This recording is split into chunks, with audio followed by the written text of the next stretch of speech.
विधानसभा चुनाव में देश और प्रदेश के मुखियाओं की ओर से गारंटी देने का सिलसिला चल पड़ा है। एक और जहां प्रदेश के मुख्यमंत्री अशोक गहलोत ने 7 गारंटी आमजन को दी है, उसी तरह से अजमेर दक्षिण की प्रत्याशी द्रौपदी कोली ने भी अपनी जनता को 17 गारंटियां दी है। मीडिया से रूबरू होते हुए डॉक्टर द्रौपदी कोली ने कहा कि दक्षिण विधानसभा कांग्रेस की 7 गारंटी योजना के अलावा स्वयं अजमेर दक्षिण की जनता के लिए उन्होंने 17 गारंटी योजनाएं निकाली है, जो कि इस प्रकार है। 2 दशकों से त्रस्त जनता को पीने का पानी 24 घंटे में उपलब्ध करवाना और क्षेत्र में जल भराव की समस्या से निजात दिलाना उनकी प्राथमिकता रहेगी। अजमेर दक्षिण के निवासियों के लिए हर वार्ड में ई-लाइब्रेरी की व्यवस्था करवाना, शिक्षा के लिए प्रत्येक निर्धन वर्ग के परिवारों के छात्र छात्राओं को उचित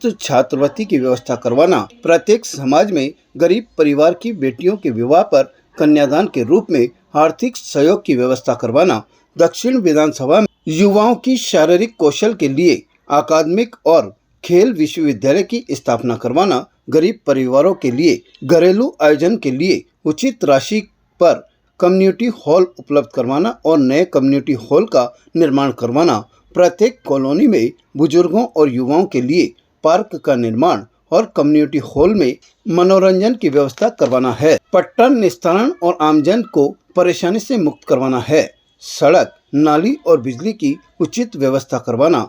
बच्चों को रोजगार के लिए पलायन से रोकने के लिए अजमेर में रोजगार के नए आयाम स्थापित करवाने के प्रयास करवाना, महिला सुरक्षा और महिला उत्पीड़न के मामलों से महिलाओं को मुक्त कर आत्मसंबल प्रदान करना, प्रत्येक वार्ड में एम्बुलेंस और शव यात्रा वाहन की निःशुल्क व्यवस्था करवाना, 450 से अधिक सीनियर सेकेंडरी स्कूलों को स्नातक में तब्दील करवाना, दोनों रेलवे ओवरब्रिज का निर्माण कार्य करवाना, नए Mahatma Gandhi English medium school खुलवाना, प्रत्येक वार्ड में जनता क्लिनिक खुलवाना और खेल मैदान का निर्माण करवाना। दक्षिण विधानसभा का जो क्षेत्र है उसमें नालों का पूरा जाल फैला हुआ है और उसकी वजह से पानी का ड्रेनेज सिस्टम इतना ख़राब है, उससे जनता के पूरे बारिश आती है, थोड़ी सी भी आधे घंटे की बारिश आती है, हर व्यक्ति के घर में पानी भर जाता है, ज़्यादातर लोगों के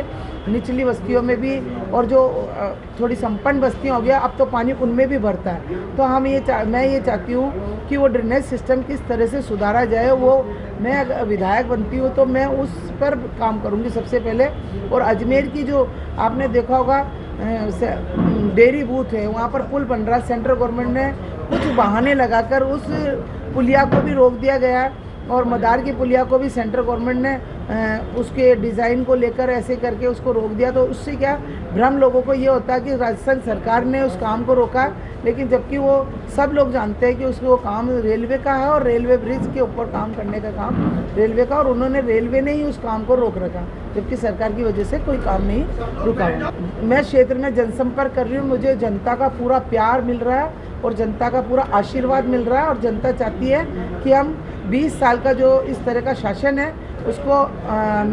मतलब अब अपने वोटों से नया शासन आए और नई हमारा चेहरा आए। मैं महिला हूँ और महिला की सुरक्षा की दृष्टि से हमारे सीएम साहब ने बहुत सारे ऐसे कदम उठाए जो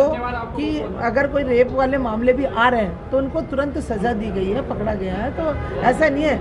क्योंकि अशोक गहलोत जी बहुत संवेदनशील है, वो नहीं चाहते कि इस तरह से होना चाहिए और वो इसके लिए प्रशासन पे पूरा मैनेजमेंट किया हुआ। 25 नवंबर को जो चुनाव का मतदान हो रहा है, मैं किसी के पास अगर समय की कमी की वजह से अगर किसी के पास पहुंच नहीं पाऊं और अगर नहीं जा पाऊं तो मैं आपके माध्यम से ये कहना चाहूँगी कि मेरी जनता, मेरे माँ बाप इस गरीब बेटी को ये सोचकर वोट दे, जिससे कि मैं उनके पास जीतने के बाद एक वादा जरूर करती हूँ, क्योंकि जीतने के बाद मेरे पास बहुत सारा समय होगा। मैं हर गली मोहल्ले में जाकर जीतने के बाद उन लोगों से मिलूंगी जिन लोगों से मैं चुनाव के समय नहीं मिल पाई। Status king of gent suits, full gent suits, न्यूनतम किराए पर डिजाइनर एक्सक्लूसिव शेरवानियां। Status designer touch by Lalit, Anasagar झील चौपाटी के सामने, अजमेर। ताजा खबरों के लिए देखते रहें सरेराह न्यूज। अपना फोन उठाएं और सब्सक्राइब करना ना भूलें।